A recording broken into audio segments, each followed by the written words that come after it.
Hey, everybody. Today we're here to do a top 10 Bruce Springsteen songs.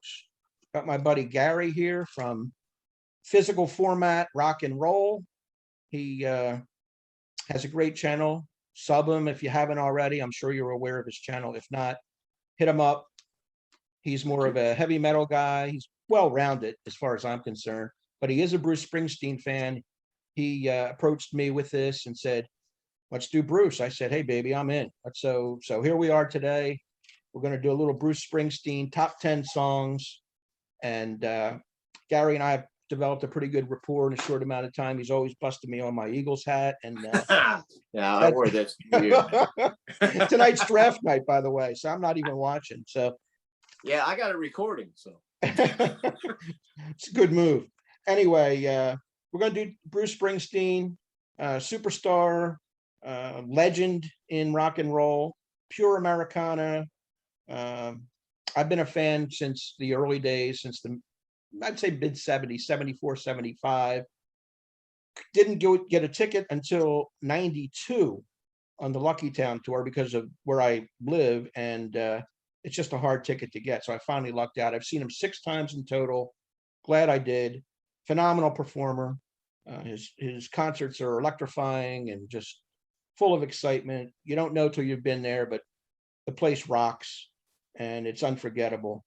What I like about Bruce is he's a combination of a rock and roll guy. He's a poet, beautiful lyricist, great storyteller. He's got that honest, vivid, romantic style, all in one. He can bring it. He's an East Coast guy who appeals to the core values of Middle America, the heartland. He's just an all-around great artist, and I've always been a fan. So he's equally adept at doing ballads, some of these folky albums that he's put out, solo albums where he doesn't have the E Street Band. Those are outstanding as well. So Gary, tell me a little bit about your love of Bruce, where it started, and all that kind of stuff. Okay, well, first off, you did a great job describing Bruce. I'm like, well, what can I add to that? But I will. I also want to say I'm really happy and honored to be here on your channel. Thank you. I love your channel, Rich. I think you're a great guy, and I truly love how you approach all this. So very happy to be here. It's great to be here, and I'm glad you hit me up and made the request, because I've been waiting for somebody to tap into the stuff I like, and you were the first. Well, fantastic. Yeah, I love Springsteen, and like I was telling Rich here beforehand, it took me a while to get into Bruce. When I was younger, it was more hard rock stuff that I was listening to. And I know when I first heard Bruce Springsteen, I didn't really like him. I wasn't impressed by him, but I hadn't really heard that much because they only played limited songs of his, like on the rock radio stations that I listened to.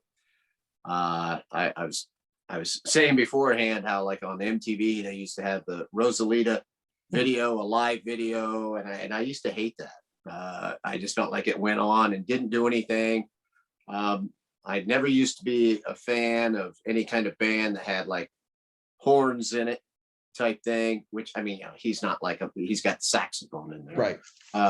But I think the first time I ever noticed anything was off of Nebraska, the Atlantic City video, which Bruce doesn't even appear in. It was this black and white video. And I just remember that video, and I thought, it was just so stark and, just seemed so real. There was just something about that song, it's telling his story. And I just thought he sounded really cool in it. And that was like the first time, and I heard Springsteen when I didn't think it was stupid. And, I was young at the time. And then, but it still took a while before I ever got a Bruce Springsteen album. But I did eventually, years later, went back and I got Nebraska and fell in love with that album. I still love that album. Yeah. And of course, then I started buying all the other ones and really got into it. Even, fell in love with the Born to Run album, which, you know, if I would have listened to that when it came out, I would have hated it. You know, I mean, you know, I'll be honest with you. It's just a different style. But now, I mean, you know, I appreciate it for what it is. I think one of my favorite things that you mentioned is his lyrics. Yes. That's one of the main reasons I like Bruce Springsteen, is because there's probably other bands that I have that the music, you know, moves me more. Sure. But I think Springsteen, nobody has more songs than Bruce Springsteen that emotionally I connect to. Right. And then just like you, I saw him in 92, was the very first time I saw him over in Indianapolis. I drove over to Indiana. That was back in the day when you got tickets through Ticketmaster, you had to do it over the phone, right? Yeah, right. And somehow, because it was like an out-of-state concert, I live in Ohio, and it was an out-of-state concert, it's like they had like so many tickets or something for people from another state. Yep. I was actually in the fourth row. Wow. For that show. That's awesome, man. First time I ever saw Bruce Springsteen is a fourth row. My wife went with me. She was terrified because she was 7 months pregnant. And at that time, it was kind of this thing where Bruce might jump out into the audience for that show. And she was like, well, suppose he jumps on me, you know? I go, we can only hope. But he didn't. We didn't have to worry about it. But it was a fantastic show. Unfortunately, you know, he didn't have the E Street Band with him at that time. That was, like you said, that was the Lucky Town and Human Touch when he put out those 2 albums. Yep. And they didn't do that well at the time, I remember. But even though the E Street Band wasn't with him, it was still an amazing show. Yeah. And then I saw him on the Ghost of Tom Joad tour. And then I saw him one other time with the E Street Band when they reunited. And it's been quite a while. I haven't seen him since. You know, the tickets have been kind of pricey. And, you know, wherever he plays, it's going to be a long drive for me to get there. Yeah. But I still would like to, I would like to see him at least one more time before he calls it a day. So. Yeah, even at 71, 72, whatever he is, he can still put on a heck of a show. Yeah. There's no doubt. I haven't seen the Broadway thing he did. I know it's been on Netflix, but I haven't watched that. Have you seen that? I saw some of it. I never got, I can't remember what was going on. I didn't get to see all of it. It's interesting. It's good. It wasn't as good as I thought it was going to be, because it doesn't have probably the band. One of those things. Yeah, if you were there, right, it would be better. But you know, I mean, he tells a lot of stories and stuff. And that's cool. But I don't know. It's just a different style. Yeah, I hear what you're saying. I don't know that I would like it much, but I would. Next time it comes on, I should really watch it. Yeah, me too. Now that you mentioned that, I've kind of forgotten. It's just dawned on me now. I didn't even prepare to say that, but I was thinking about when you said Tom Joad, especially because I know that's a different mood, a different type of concert than it would be the one you saw in '99 with the whole band. Yeah, that I enjoyed the acoustic show. Yeah, it was still pretty cool. I mean, you know, if there's anybody I want to see do, because a lot of people, when they say they're going to do acoustic shows, I'm like, oh God, you know. But Springsteen was somebody that, you know, I thought, now that makes sense. Yeah, you know, he can do it. And I'll tell you real quick. So like when he started out the show, he said, all right, he said, now we're going to do this first song here. And he goes, and I want everybody to get their hoops and hollers and their Bruce. He said, let's get this out of your system here on this first song. And he said, and I would like it if after that you try to remain quiet. Oh, wow. You know, which was cool. Yeah. You know, and most of the audience respected that. He did Redheaded Woman. I love that one. Yeah. He did that to start out, you know, more of a rocking song, and everybody could hoot and holler with that. But man, I tell you what, it was pretty powerful. Some of those songs, Yeah, and hearing it be really quiet like that, him just playing on acoustic, and he played a lot of harmonica I love the harmonica. Yeah, that's along cool. with it. Yeah, Yeah. he did great. You know, he did stuff off in Nebraska, obviously, and Ghost of Tom Joad. And then he takes some of his other songs to do acoustic versions of it. Yeah. I would love Very to good. revisit that show now that we're talking about it. Very good. Anyway, I don't know if I mentioned, but I have seen him 6 times in total. Once on the Lucky Town tour, and 5 times, believe it or not, on the Rising tour. 3 times in Philly, once in Pittsburgh, once in Atlantic City, and I haven't seen him since I think 2003 was the last year I've seen him. So I'm in a drought as well. I had Yeah, you haven't seen him opportunities. for a while either then. Yeah. Yeah, it's been a long time, almost 20 years, 18 years. So Yeah. I'm due. Me too. Anyway, we're going to do some honorable mentions that didn't quite make our list. Obviously, with an artist like Springsteen, you're going to have 30, 40, 50 songs you could list easily, but we're only doing 10. Keep the show relatively short. And Gary, you want to hit me up with some of your honorable mentions? Sure. Okay, so some of the ones that did not make my list that I still love. Candy's Room. Yeah, that's a great one. Murder Incorporated. Nice. I've always thought that was cool. Bobby Jean. The Devil's Arcade off of Magic. That's just a powerful song, man. That gets me going. Better Days, the song Better Days. There you go. And The Last Carnival, which was what's the name of that? Working on a Dream, I think was the name of that album. That was one he did for Danny Federici. Yeah. After he had passed. And man, that's when you listen to it and Bruce sings, his voice cracks several times in that song. And it's almost hard to listen to. Yeah. You know, a little bit. And then they got the angelic voices at the end of that song, you know, going, ah. It's like, you know, damn. That had to be hard for him to write and perform. I mean, those guys were together for what, 40 some plus years together. Yeah, they were there at the beginning. You know, I mean, that would be tough. So those, you know, like you said, I could easily name a lot more, but you know. Well, I'm going to rattle off maybe a dozen. I'm not going to talk about them in depth, but I just want people to know that I haven't forgotten some of these songs because they're some of my favorites. And they are Darkness on the Edge of Town, the title track, Racing in the Street, which I absolutely love, Land of Hope and Dreams, an incredible song performed live, Sandy, New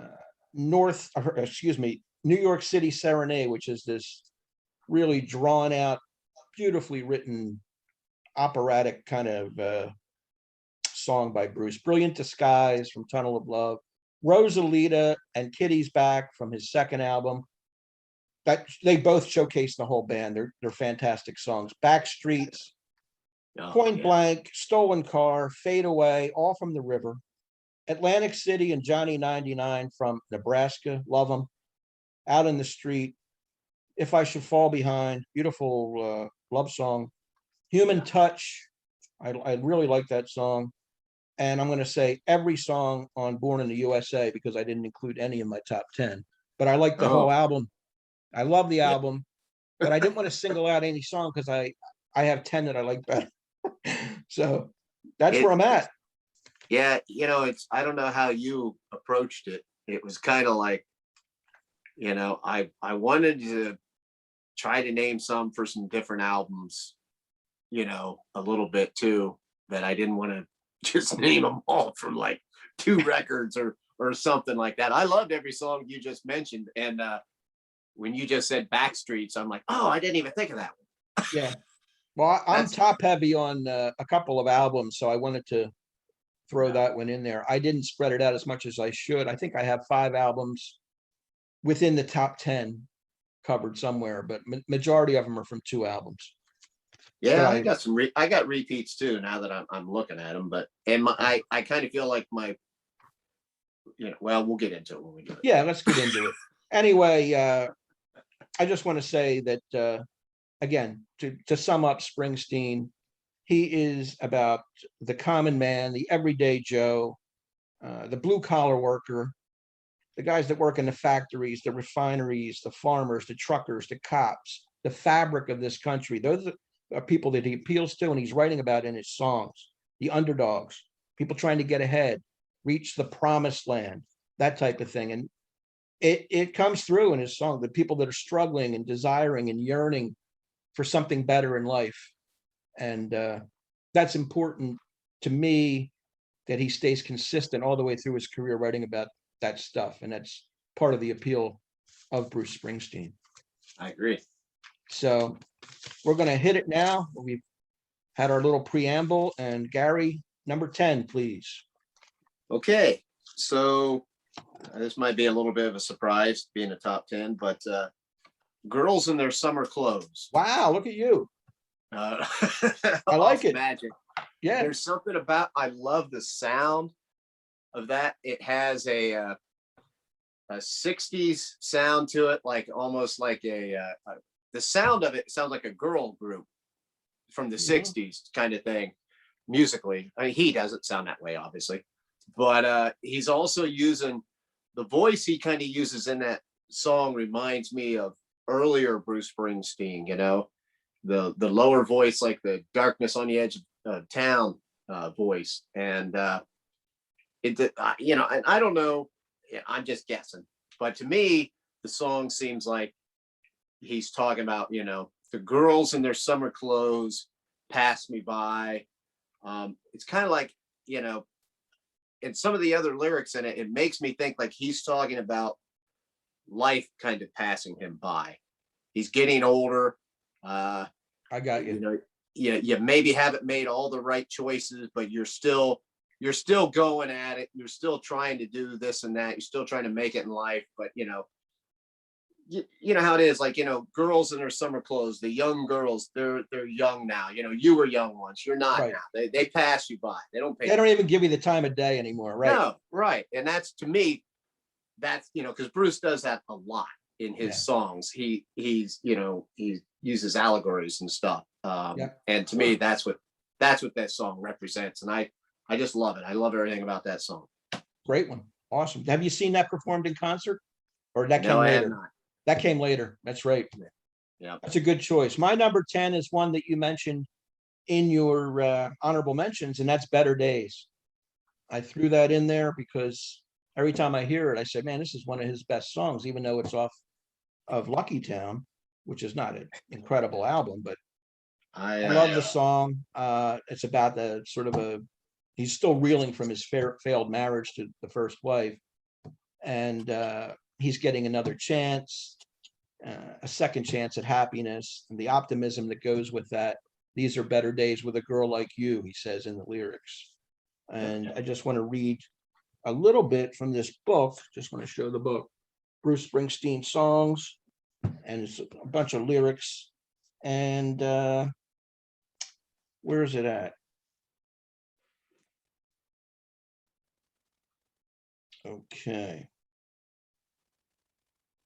Okay, my ass was dragging from a passing gypsy wagon, your heart like a diamond shone. Tonight I'm laying in your arms, carving lucky charms out of these hard luck bones. Is that beautiful or what? That's fantastic. Yeah, I'm glad you mentioned that so we could talk about it a little bit. I also love the last verse. He says, you know, tonight I'm just I'm a mile out of heaven and halfway to hell. Yeah. And I feel like I'm coming home. Yeah. These are better days. Yep. I tell you what, when I saw that, because I think that's what he opened up that tour with, that right? song. And like I said, I was there with my wife. She was pregnant at the time. And when he said that line, and it gave me goosebumps. Yeah. You know, because I'm like, it was, you know, that was going to be my first child. I was married. You know, you go through other crap to get to that point. And that's kind of the way I felt. I really related to that. Yeah. And it was just great. That song was like, yeah, that's why I went back and forth with that one. Yeah. Glad you put it in there. it made it at the last minute. I actually kicked Darkness on the Edge of Town out and Racing in the Street because I had too much from that album and I wanted to mix it up. So I wanted something good from Lucky Town in there. That's a good choice. All righty, number 9. Okay, number 9. Well, you mentioned it, and Racing in the Street. Yeah, there you go. I just, what once again, what a great song. Nice little story there. Some of the same things he touches on, basically here's somebody when they were young, they're making their money, they're drag racing or racing in the street, not drag racing, but then they're getting older, right? He finds his girl. Well, now he's not what she thought. Things aren't, what their young person dream was, and now he's just kind of lost. He's going nowhere. Right. He's losing her, but he's still talking about it. But tonight I'm gonna, still gonna go racing in the street. And there's just certain points in that song too where it's so quiet. That you can hear like a clicking. Yeah. Is it a drum or he's just tapping on something, a cymbal? There's some silence. I think it's a hi-hat. Yeah. But it works. Hi-hat. It really works in the song. And it sounds great. I recently, I had it on CD, and not that long ago, I picked up a used record of it, an old record that was in really good shape. That song sounds incredible. Yeah. That just sounds cool. And I just love that song. One of my favorites. All right, cool. My number 9 is from Nebraska, and it is called Highway Patrolman. This song, I have 2 brothers, and it's about a relationship of a brother. One's a cop, one's a guy I think he's a Vietnam vet or something. He comes home, he's in trouble all the time. He's getting in brawls. He's got some kind of, I don't know whether it's Agent Orange or some kind of what's that called? Post-traumatic stress disorder. Yeah. And he's carrying a lot of pain. Who knows what he saw over there? And domestic issues. He's always in trouble. The cop has to bail him out. And basically it's a theme of blood is thicker than water, because eventually this violence turns deadly, and the cop is faced with a dilemma whether to pull his brother over or let him cross the Canadian border and watch his taillights disappear. And he says that in the song. It's a moving song to me, and I had to include it. Yeah, I'm not going to say much about that because I'm going to be talking about it here in a minute. But anyway, it's one of my favorites as far as low key and lyrically superb. There was a movie. There was a movie with who was in the movie? Sean Penn directed the movie. I wish I could remember the title, and it was based on this song. Yeah, I just recently had somebody tell me that, and I wish I could remember. I should have prepared better for that. I'm going to go ahead and talk about the song now too, and since but it is higher on. Is it higher on your list? A lot higher or close? No, it's not that much higher. So, but the whole thing of the 2 brothers, both of them were in Vietnam. Okay. One of them comes back. He seems to adjust pretty well. Right. The other one comes back a little bit later. He doesn't adjust very well. Right. He's always in trouble. Yep. And they both, it sounds like, before they left for the war, they both liked the same girl. Yeah, that's true. I was in the movie. It was like that too. And when Joe comes back first. He gets the girl. He marries her, and Frankie doesn't. Frankie's always in trouble, and Joe's always bailing his ass out, right? Exactly. Because, like you said, he even what's that line in there? So he goes, me and Frankie laughing and drinking. Nothing feels better than blood on blood. Yep. Taking turns dancing with Maria. as the band plays Night of the Johnstown Flood. I Exactly. catch him when he's straying, like any brother would. A man turns his back on his family, he just ain't no good. Perfect. Now, Yep. see, it also, to me, as it goes along, the character of Joe, it seems like he feels like he has to do this. He's got this burden because Frankie's his brother, so it's like he's talking to himself. Yeah, man turns his back on his family, he's no good. Like, he's got this sense of guilt that makes him do this. Right. He knows that something is wrong with his brother. He knows he should arrest him. But finally, the point where you got to about him driving off is he gets in another bar fight. There was, they don't say how bad of a crime he committed. He hurt somebody. There's blood on the floor, they say, and whatever. Right. So he's chasing him down all the back roads and everything until finally he gets to the state line and he just stops his car and lets him drive off, and you assume never sees him again. Yeah. And I think he's probably reached the point where if he comes back, I got to take him in. Right. But there's a lot of this is a beautiful song because it does something that what I love Springsteen does is when he doesn't tell you everything. Right. He lets you use your imagination for part of it. We don't know exactly what's wrong with Frankie, and he doesn't tell you. No. You just kind of, you hear, well, he was back in Vietnam. He got back a little bit later. And that's kind of all, the backstory you get. But it's, yeah, you're right. It's just a very, very moving song.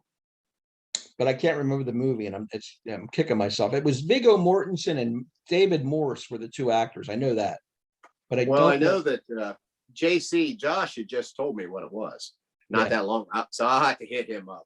Yeah, and ask him. But a great song. It's always one that I refer to. People that don't know a lot of deeper cuts, that's one of them. Oh yeah, that's a great one. Okay, so number 8. Yep. On my list is off of the Tunnel of Love album. It's Tougher Than the Rest. Yep. This is just a beautiful love song for two people who aren't perfect, who maybe haven't had the best relationships in the past. But, he's basically saying, hey, I'm not perfect. Yeah, it's no secret I've been around a time or two, but I don't know, baby, maybe you've been around too, right? Yeah. They've been around the block a couple times. These characters aren't kids. And but if you want to try one more time, I'm tougher than the rest. I'm not like these other guys you've had who just whatever they've done. Yeah. I'm a decent guy. Just give me a chance. Let's try this kind of thing. And I just think it's just a beautiful song. And, the way he sings it, it can almost be a country song. Absolutely. Except most country songs now, the lyrics are ridiculously stupid. So, but I mean, it could have been a country song like in the 70s or something. Yeah. And I just love that song. I went back and forth because I'm like, man, am I really going to put that in my top 10? But I'm like, well, I love it. So yeah. So that's Great my number choice. 8. Awesome. Thank you. And I'm glad to see Tunnel of Love represented because while I like the album, I don't have anything on it in my top 10. So that's good. Well, then there might be more. Good. It should be. There should be more. But I'm like married to certain albums that I go back and forth between. I got you. I know. My number 8 is from his second album, Incident on 57th Street. This is a sweeping epic. It always reminds me of West Side Story. You got the two main combatants here or relationship, Spanish Johnny and Puerto Rican Jane. Extremely beautiful. Another kind of love song. They're stuck in an urban setting. You can almost feel the alleyways and the fire escapes. I mean, you can picture where they're at just by the way he writes the song. Poor side of town, young lovers trying to escape, make a better life for themselves. And that's really a theme in a lot of his songs. It's Talking about definitely cinematic. it's cinematic. That's the word I'm looking for. It is. And he's talking about with bruised hearts and broken rhythms, and just the images and the phrasing that he uses. I'm trying to find the particular line I'm looking for, but you get the idea. They're pulling out 38s, kissing the girls goodnight. These hoods on the street that are doing their thing at night with their little gangs assembled, and then they go home to their girlfriends at night. You can picture that, and it's like reminds me of West Side Story. Yeah, that's good that you said that. I thought that was pretty cool when you first said that. So that would be my number 8, and that's a song that's like, I think it's 9 minutes long. It's a real classic. He rarely plays it live. In the early days, that was one of the songs that the Philly fans went nuts for, and I actually saw it once on the tour, but in 2002. I told you I did the 3 nights in a row at Lincoln Financial with 3 different people I took, and that was one that he dug out of the archives, and the crowd went nuts. So, fantastic! That gives the band a chance to stretch too on that one. Yeah, it does. Well, my number 7 was Highway Patrolman. Oh wow! So we went over that. So we'll just go ahead and go to your number 7. My number 7 is from the Darkness on the Edge of Town album, Prove It All Night. That's good. This song has some killer guitar work in the middle of it. Some really jamming. You can hear like, it's just, and it's about a guy who's trying to prove to his girlfriend again that he's worth her love. I can prove it all night. I'm going to try real hard to get my hands clean, drive that dusty road from Monroe to Angeline to buy a gold ring and a pretty dress of blue. Just one kiss will get these things for you. And he's in the end, Bruce talks about she's hearing voices telling her not to go, that he's probably no good for her. There's 2 characters trying to find their way in the world again. And that's the theme I keep coming to with a lot of the songs I like this one, like Incident, and love it. Prove It All Night from the Darkness on the Edge of Town album. Yeah, so that's a good one. And that's a good one live. That's a great live show. Song, that, some of those songs really take so much more of a life when he plays them live, especially like a lot of that stuff off of The River. I kind of feel that way. I don't think it sounds nearly as good on the album as it does live. Yeah, here's the stanza. Baby, tie your hair back in a long white bow. Meet me in the fields behind the dynamo. You hear the voices telling you not to go. They made their choices and they'll never know what it means to steal, to cheat, to lie, what it's like to live and die, to prove it all night. And it's just a fantastic song. Yeah, it's very, like you mentioned early on there, he's got these romantic, type lyrics and stuff. And his lyrics, what's kind of cool is as he gets older, he matures as a lyricist too. He does. He does less of these, story songs with all these kind of oddball character names and stuff. And he makes it more, relatable. And also does a lot more, like I said, uses more symbolism and different things like that. Yeah. So it's kind of great to listen to, like, just kind of depends on what mood you're in, what Springsteen mood you're in. Well, do I want to hear some of that early kind of stuff or, the little bit later stuff? Right. Okay. Number 6. So we talked about this, but the title track for Darkness on the Edge of Town. Yeah, great. This is probably a earlier Springsteen song that really turned me on to Springsteen. It's just so dynamic. I love songs where he uses that kind of screaming voice. Yes. Yeah. You Yeah. know, Yeah. that he has when he comes Yeah. into that.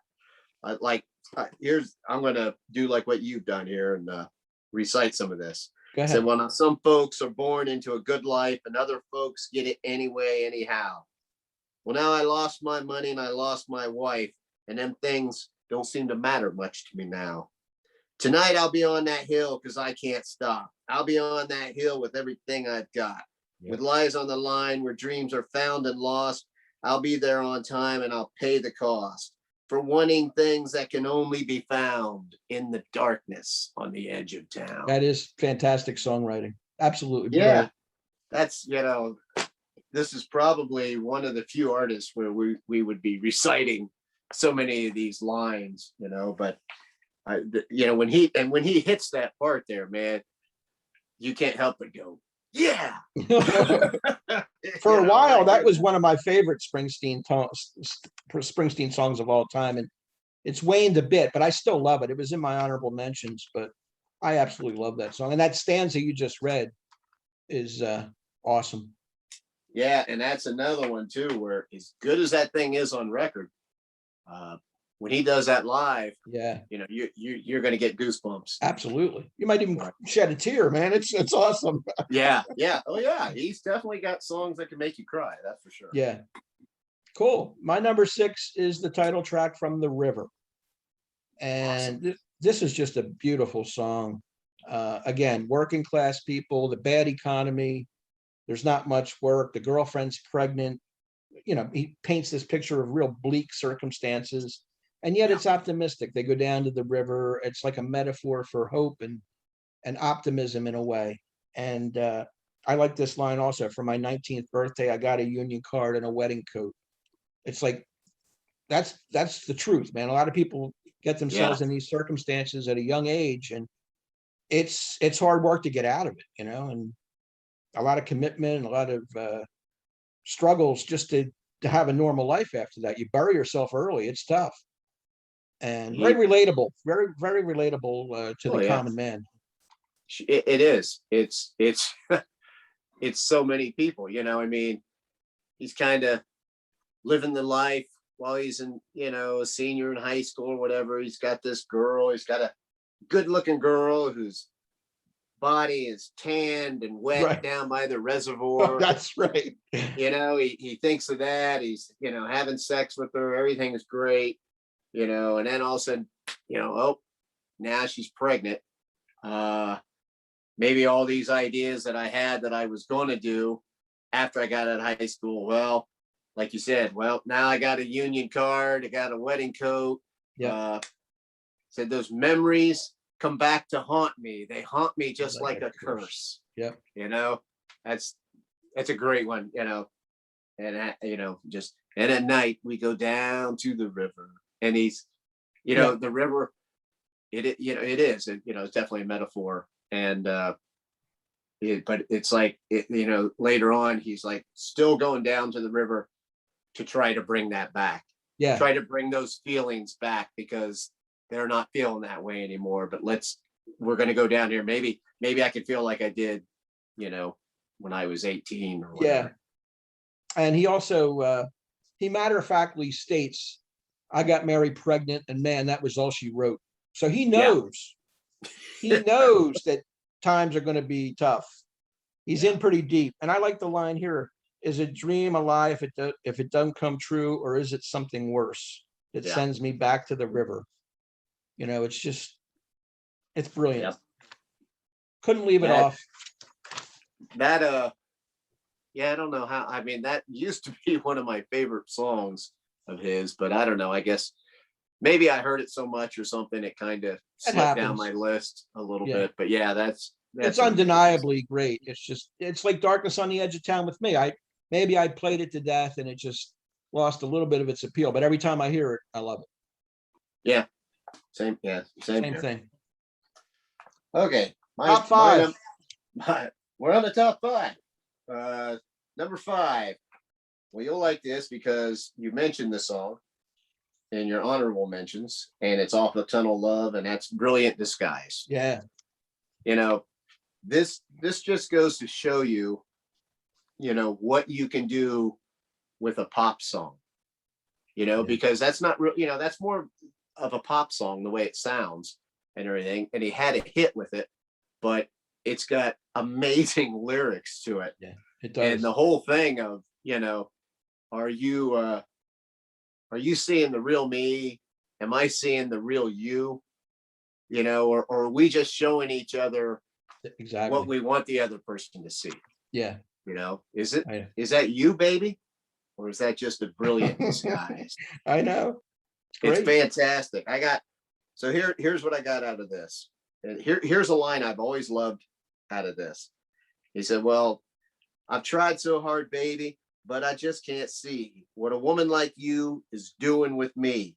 So tell me who I see when I look in your eyes. Is that you, baby, or just a brilliant disguise? I mean, here he is thinking, I can't really figure out why you're with me. Right. Yeah. What? He's kind of confused, but then at the end, he says, the whole thing he's saying to her, is this just a brilliant disguise? But then at the end, he's saying, you better look at me. What about me? Am I just putting on a disguise too? It works It's two ways. just, Yeah. yeah, it's great. This whole album, is all about, relationships. And that's when his first marriage was falling apart, and he writes these songs about it. And it's just, they're just deep personal lyrics. Yeah. And it's one of my favorite albums is the Tunnel of Love album. Yeah. So A that's good my number one. 5, Rich. Number 5 for me is a staple in his concerts and big hit for him, I think. Badlands from Yeah. Darkness on the Edge of Town. I've read in researching for this that he cited the Animals as an influence and inspiration for Really? this song, which I was surprised to hear, but I guess his delivery of it, it's kind of raspy. I like the way it starts out. It just goes do do do do boom Yeah. boom boom, and then he gets into Lights Out Tonight, Trouble in the Heartland, got a head-on collision, smashing in my guts, man. I'm caught in a crossfire that I don't understand. So it's a guy that's just waiting to find out, I guess, where his niche in life is or what he's going to do, where he's at. And it says here, you spend your life waiting for a moment that just won't come. Don't waste your time waiting. Badlands. It's being unsatisfied, wanting more out of life than what it's given you so far. And it's a great rocking song. It really is. It is. It rocks. It does rock. And the whole band sounds great. They're all into it. It's just tremendous. Yeah, the guitar is great. There's some sax in there. Everything. The drumming is great on that song. I also like the line that it made me think of this when you said about never being satisfied. He said, poor man want to be rich. Yes. Rich man want to be king. A king ain't satisfied until he rules everything. Yep. And that's just, it's just great. And how about, that is the best. That's probably the best line in the whole song because it just builds. Yeah. Love it. I love it. All right. Good choice. They're all going to be good choices. Oh, from here on out, you kidding me? Okay, for my number 4, I'm going to need my glasses again. And I went for something off of The Ghost of Tom Joad. I picked Youngstown. This song, well, first of all, it's about a town in Ohio. There you go. I've been to Youngstown, and it is a depressing town. I've been through it. I actually stopped. We stayed at a hotel on our way out west. I drove 7 hours to get through Pennsylvania. We stopped in Youngstown. It is bleak, man. It is. It's bleak. And, just the whole story that he tells of, once again, the common man. Yep. And, this was their way of life. This was their dad's way of life. This is, my way of life, making steel and everything. And then things started going south, right? The economy goes bad, the steel industries go bad. Well, that being in Pennsylvania and everything. Yep. Here, I love this line here. Said the story's all the same. 700 tons of metal a day. Now, sir, you tell me the world's changed. Once I made you rich enough to forget my name. Yeah. Right. Somebody made a shit ton of money off of that. Yep. And, they don't think twice about taking it, closing down the doors and saying, see ya. That's it. Whoever you are. One of my sons is, this has touched him too. I'm sure. Yeah. And it's just it's once again Springsteen talking about the little guy, talking about the common guy, kind of talking against the big business, kind of thing of the whole.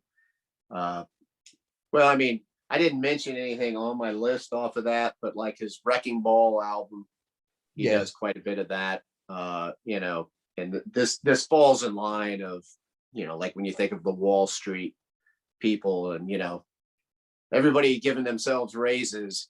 Yeah. And then bankrupting companies and then just saying, oh, well. Right. Tough luck, man. Deal with it. Yeah. And, like we say, you're in Youngstown, Ohio, and these plants close. There's what nothing. Do you got? You got nothing. Same with the coal miners in West Virginia. It's all throughout the country. That's what built the country. And we're, not to get political, but a lot of this stuff goes overseas, and the American factory and American product is just not what it used to be, Right. And, those are not the easiest of jobs, and they can cause a lot, between the gases from welding and stuff. That can cause a lot of health problems, health issues that those guys get in later on in life. You talk about paying the price. They're paying the price. Yeah. All right, cool. My number 4 is my favorite song off of Darkness on the Edge of Town. I'm sticking with that album, The Promised Land. Absolutely love this song. Starts out with a harmonica. Again, he's talking about someone just grinding it out, hard work, looking for that American dream, finding their way, cutting through all the obstacles and the pitfalls that are going to sidetrack them. And I just want to read this one passage here. There's a dark cloud rising from the desert floor. I pack my bags. I'm heading straight into the storm. Going to be a twister to blow everything down. That ain't got the faith to stand its ground. Blow away the dreams that tear you apart. Blow away the dreams that break your heart. Blow away the ties that leave you nothing but lost and brokenhearted. And then the dogs on Main Street howl because they understand. If I can take one moment into my hands, I ain't a boy, no, I'm a man, and I believe in the promised land. That's just incredible songwriting. That's poetry. It is. It's modern poetry. Forget those guys, the Blakes and the the guys back in the old days. This stuff kicks ass. It's beautiful. It's funny you reading some of these lyrics like that, and basically they are poet. You could take the music out and just use it for a poem. Just read it as poetry. You could have plagiarized this when you were in high school, when you had to write this kind of stuff and just turned it in. Your teacher probably would have went, wow, that is really deep. That's the truth, man. Good stuff. All right, we're down to the big 3. Yeah. I don't know that I don't have any surprises left, Rich. I don't either. I haven't had many surprises at all, but go ahead. I don't know. I think a few of yours have kind of surprised. So my number 3, what I felt like I had to put this in here, and that's Thunder Road. I just think that song is you were talking about epic. That's just an epic song. I love the lyrics, and we all know it. We all know that song. I don't know how much I really need to go over it. Everybody loves that. The one, well, I got this guitar and I learned how to make it talk. Everybody, when you see Bruce in concert, it's like everybody waits for that line right there, and then he, just plays a little ditty there real quick on the guitar. And, it's a town full of losers. And I'm pulling out of here to win. I've got that written down because guess what? That's my number 3 also. We hit Well, on how that one. about that? Yeah, we hit on the right on the money on that. Synchronicity. Yep. Yeah. Well, go ahead. What do you want No, to say? no, you lay it out. I'll just pick up afterwards. Go ahead. What I else you just, got? I love the way it starts out with that piano, Yeah. and it just sets this scene. And once again, like you were saying earlier, this just sounds like a movie. Yeah, it You does. know, there were ghosts in the eyes of all the boys you sent away. Love it. Just there's so many lines in this song Yeah. that you're thinking, wow, how did he sit down and just write all that, put all this stuff together, make this long sprawling song? It's And genius. Absolute genius. it is, and I just love it. And it's a it builds right as the song goes. It just keeps kind of building. And by the time he's done, when he says, we're pulling out of here to win, dun, dun, dun, dun, dun, I know. dun, dun, it's It's just amazing. kind of majestic at that point. Here's another one, another little passage I want to hit on. Just beautiful songwriting. You hide neath the covers and study your pain, make crosses from your lovers, throw roses in the rain, watch your summers praying in vain for a savior to rise from these streets. I'm no hero, that's understood. All the redemption I can offer, girl, is beneath this dirty hood with a chance to make it good somehow. Hey, what else can we do now? Bang. Except roll down the windows and let the wind blow back your hair. You know it. There it is. I mean, that's just a killer song. Absolutely. It could easily be my number 1, but I had 2 others I wanted to put above it. Yeah.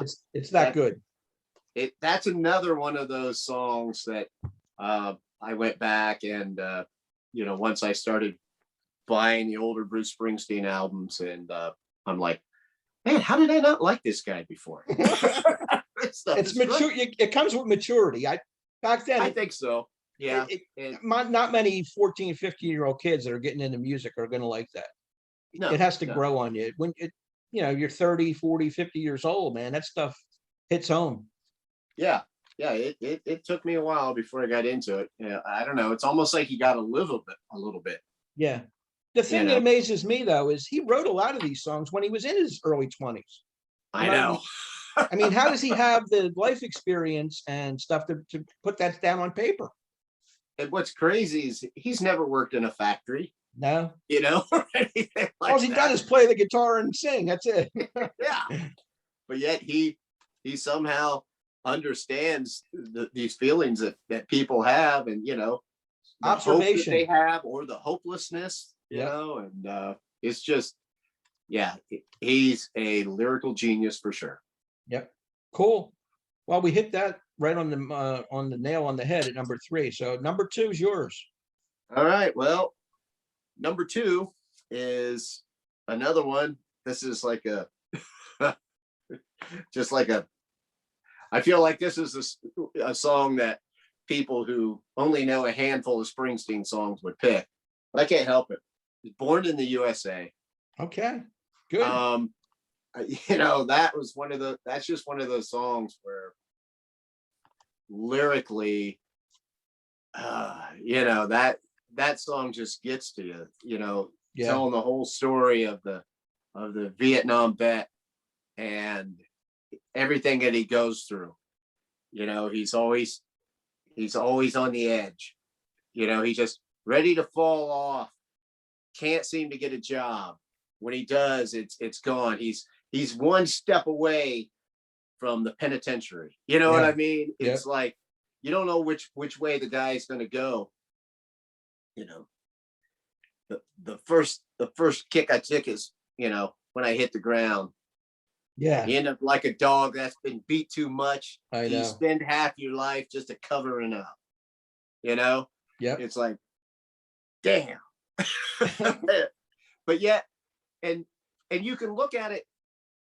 I don't know, that song, when he say, born in the USA, you could look at it like he's being sarcastic, or you can look at it like the guy is still saying, but this is all part of America. I am an American. I'm still proud to be an American, but this is all part of it. All Right. the bad shit too, but the good stuff. I mean, he would probably still, stand up for his country and everything, even though he hasn't been treated well. Right.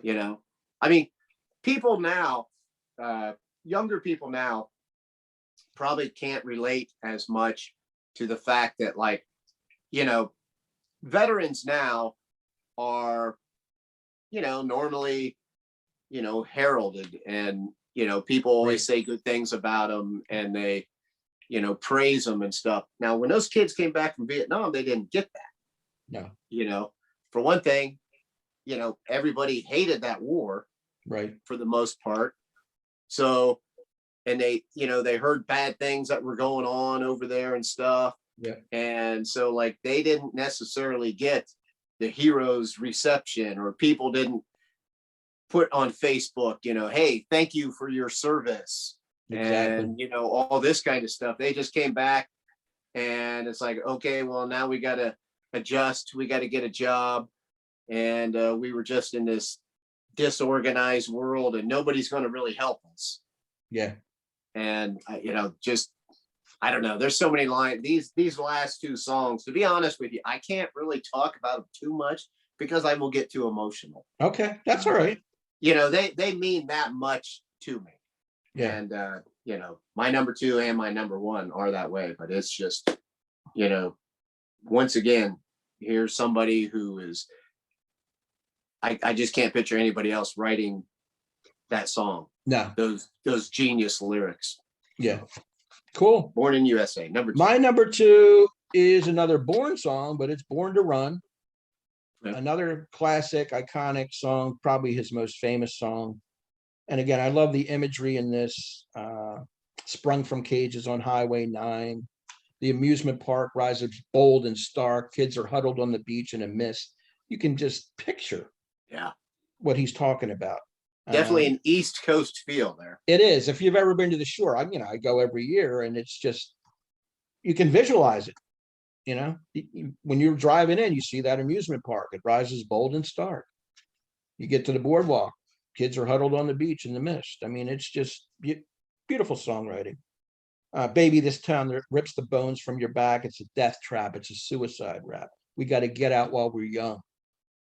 Tramps like us, baby, we were born to run. I mean, it's just dynamite, man. Yeah, who hasn't sung that?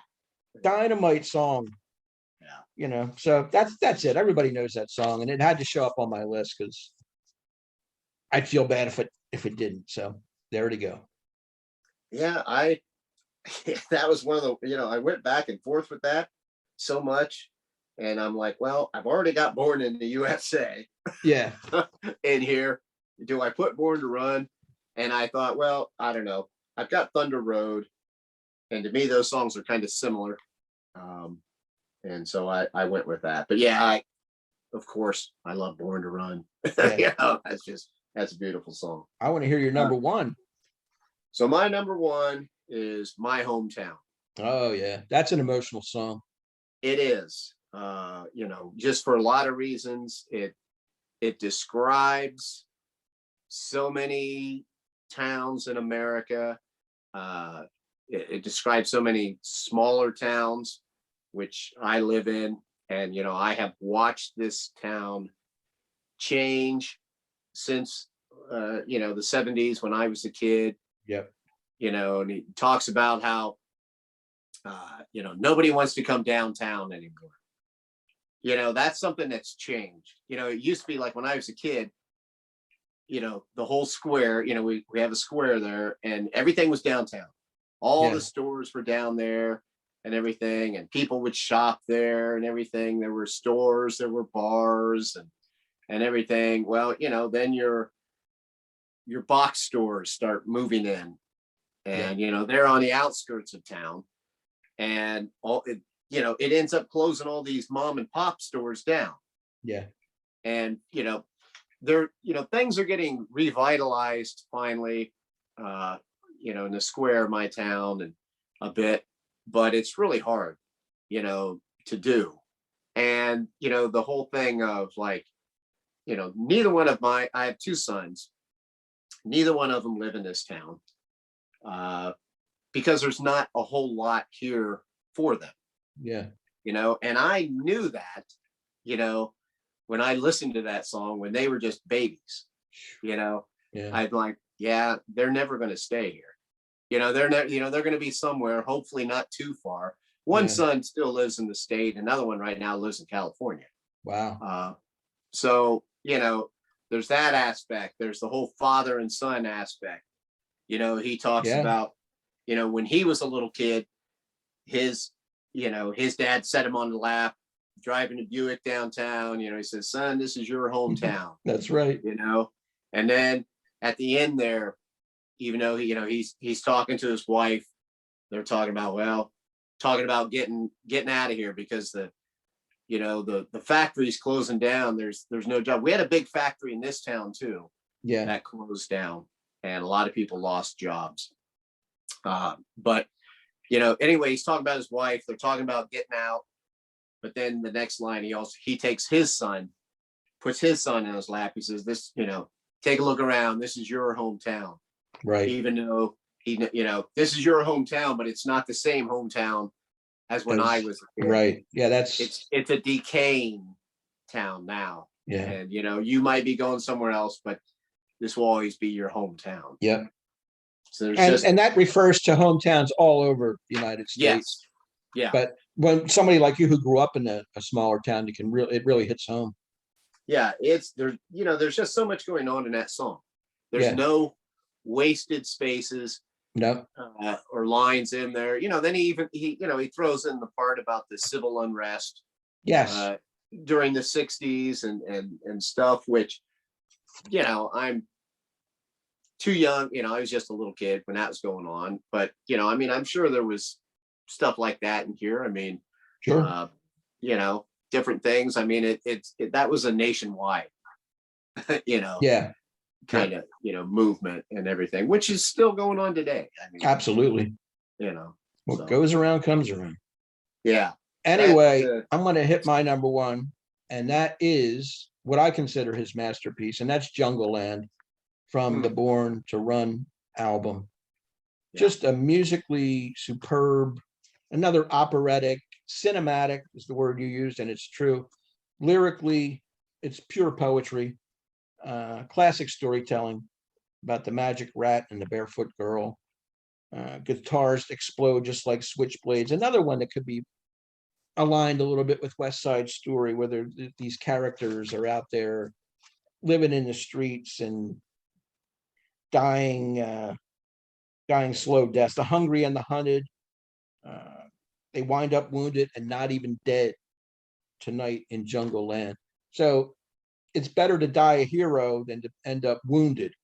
I think is what he's saying. They end up wounded and not even dead tonight in Jungle Land. So they're in a terrible existence, but yeah, they're living their lives. Jungle Land. I mean, just the sound of that song, Jungle Land. They're living in a jungle. Every man for himself. I mean, it's another song that builds until, you know, it has that final, you know, down in jungle. Right. Land. It's got everything musically. It's got the beautiful piano in the middle. It's got the classic sax. It's got the end that you're talking about, and searing guitars. It's just put together so well. It's always been my favorite. That saxophone, you know, Springsteen is one of the few bands that I like that can, you know, I like hearing the saxophone in it. A lot of times I don't really care to hear that too much in music, but that's, especially that song, the saxophone in that song is really good. You know, I mean, that really adds to that song. It just builds, it would not be the same without that. No, and I think Bruce knew that and he threw that in. I mean, he's got it. It's just perfectly laid out. Yeah. A great composition, everything about it I like. That's a good choice. Cool choice for number one. So that's it, folks. That's our top 10. I hope everyone enjoyed it. Please subscribe to Physical Format Rock and Roll. Gary. I want to thank him for coming on. This was you. fantastic. Really Lot of fun. enjoyed it. And until we see you next time, take care.